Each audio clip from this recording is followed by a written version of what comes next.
பார்க்கலாம். உனக்கு கொடுமையான விஷயம் தங்கச்சியை பிறக்குது. எப்பா பார்த்தாலும் அது பெரியம்மா தங்கச்சி சத்தியமா பிறக்கக்கூடாது. இந்த அக்கா தங்கச்சிக்கு பண்ற போட்டுல நான் எப்படிதான் வாழ போயிடும் கடவுளே. அது என்ன நீங்களே பாருங்க. ஆமா, நீ காலையில 7 மணிக்கு எந்திரிச்சு வர ஒரு பொம்பளை பிள்ளை போற வீட்டுல எப்படி இருக்கணும்? இப்படி இருக்காதடி. பெரியம்மா ரொம்ப ஃபீல் பண்ணாங்க. எனக்கே கஷ்டமா இருக்கு. ஏமாலாம் அப்படி இருக்க மாட்டாக்கா. அவளாம் 6ஆம் கிளாஸ்ல இருந்தே நான் சொல்றதெல்லாம் சமைச்சு அப்பயே எனக்கு ஆக்கி போட்டுருவா.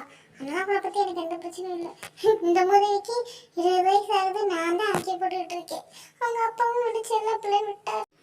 ஐயங்க அப்படிலாம் விட்டாதக்கா. அப்புறம் பொம்பளை பிள்ளை போகிற வீட்டில் எப்படி இருப்பா சொல்லு. என் மகனா இப்பவே எல்லா காய்ச்சலாம் போட கற்றுக்கிறா. நானே எந்த வேலையும் செய்ய தேவையில்ல. அவள் வாட்டுக்கு என்ன வச்சுக்கிறேன். உங்க அக்கா மாதிரி வரியாடி. நீ என்னதான் செஞ்சாலும் உங்க அக்கா மாதிரி இருக்க மாட்டேன். உங்க அக்கா மாதிரி வரியாடி. அவன் கால் தூசி வரியா. அவன் எவ்வளவு வேலை பார்க்கல தெரியுமா? இப்போ அவங்க அம்மாவும் கஷ்டப்பட்டு படிச்சு சம்பாதிச்சு பார்த்துக்கிட்டு இருக்கா. நீ என்ன பண்ணுவ? உங்க அம்மாவுக்கு ஒரு கட்சி துணியா வாங்கி தந்துருக்கியா? எப்ப பார்த்தாலும் டிவி ரீல்ஸ். எப்ப பார்த்தாலும் அக்கா மாதிரி அக்கா மாதிரி சொன்னேன்.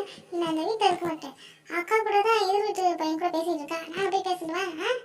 என்னடி சொல்றேன்? எதிர் வீட்டு பையன் அதான் எங்களுக்கு போமாங்கிட்டு. சரி, இந்த போனை கண்டுபிடிச்சா அடிக்கணும். எப்ப பார்த்தாலும் ஏன் புராணத்தையே அங்க போட்டு கொடுக்குறேன். அவங்க பொண்ணை எப்படி பாராட்டிட்டு இருக்கிறாங்க. நீ இந்த மாதிரி நடந்துக்கணும். அடியே அக்கா, என் விஷயத்துல நீ ரொம்ப விளையாண்டுட்ட. உனக்கு ஒரு கால் வராமையா போகும். ஏம்மா காலங்காட்டாலே அழுதுட்டு இருக்க? உங்க அக்கா பத்தி தாண்டி என்னமோ சொல்லிச்சு அக்கா. உங்க சித்திக்கிட்டே போடுதா மட்டும் போன்னு சொல்லிட்டாவாண்டி. அதனால உங்க சித்தி வருத்தப்பட்டு எடுத்து சொல்லிட்டு இருக்காடி. ஐயோ, அப்படியா பண்ணிச்சு அக்கா? எப்ப பார்த்தாலும் அக்கா மாதிரி இல்லைன்னு சொன்னீங்களா?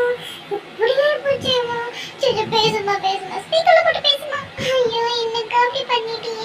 ஹலோ என்னமா என்ன ஆச்சு? இப்பன்னு பார்த்தா அந்த ஃபோன் போடும் ரீசார்ஜ் முடிஞ்சிச்சுடி. ஐயோ கவலைப்படாதம்மா. நான் உனக்கு ரீசார்ஜ் பண்றேன். இந்தாம்மா 2 GB ரீசார்ஜ் பண்ணிருக்கேன் 250 ரூபாய்க்கு. கால் ஃப்ரீ டைமா பேசலாம். எங்கடி விட்டு டீ போட தெரியாது. கொஞ்சம் நீ என்னக்கா இப்படிலாம் படிக்க வச்சு அக்காவை திட்டும் போது நீனே இன்பத்தில் வந்து பாயுது காதிலே.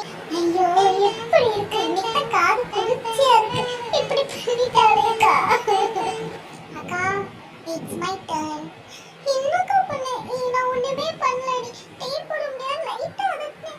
ஆனா சின்ன விஷயத்துக்குலாம் இது பண்றாங்க. அப்ப எங்களை மட்டும் நாசால ராக்கெட் போட நான் வைறாங்க. எங்களையும் அதாண்டி பண்ண.